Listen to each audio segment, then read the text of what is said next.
มีกระทานไหม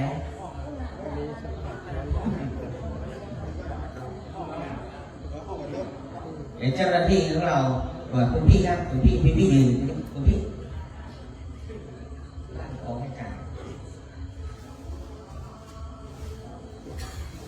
ตีคล้องเอาเลิกเอาชัยนะครับตีคล้องด้วยนะครับตีไปเรื่อยๆนะหลวงปู่ได้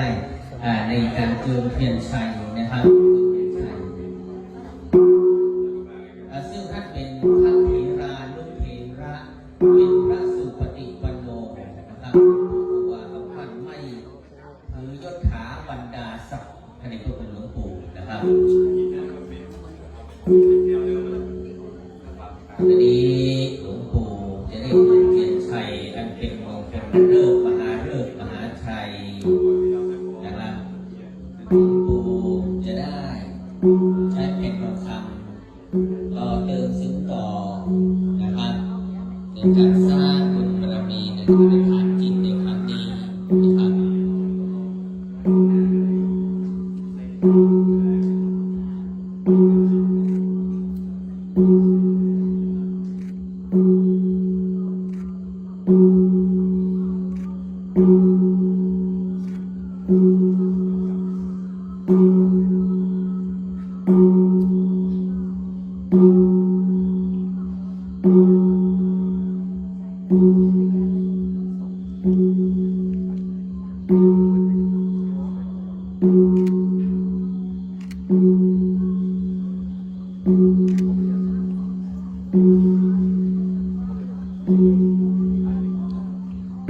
ก่อนนิมนต์หลวงปู่ปอของฟันได้จุดเทียนชัยอันเป็นชัยยักษ์มงคลด้วยนะครับวันนี้พระเดชพระคุณหลวงปู่ให้ความเมตตามาสถานที่ปฏิบัติธรรมแห่งนี้คือเป็นชัยยักษ์บุญบารมีนะครับ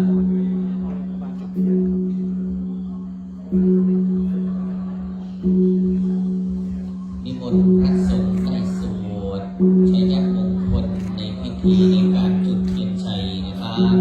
โอสัพพัญญูตะโลธัมโมพุทธาโล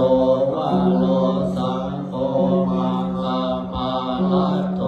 จะสิเจตัมมะนัตตายานิตัสสะอนุภาเวนะสัพพะโลกาอุปัฏฐวาอันตรายาจานาสันโตสัพพะโสทิภาวันโตเต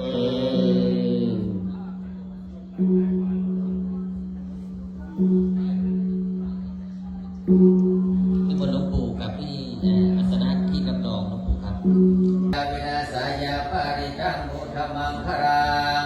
วิปฏิปฏิปหายาสัพพสัมปติสิทธิยาสัพพะโรคะวินาศายาปาริตังมุธมังครังนามิตังสมิตังภคันตังวิคิตาจิตังปริตังภคันตุสักขิ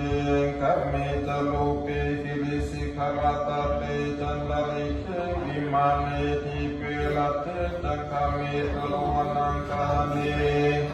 หิสัตวะกาทโย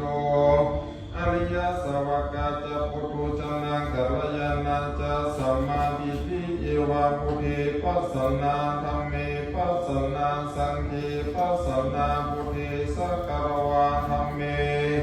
สักการวะนะโม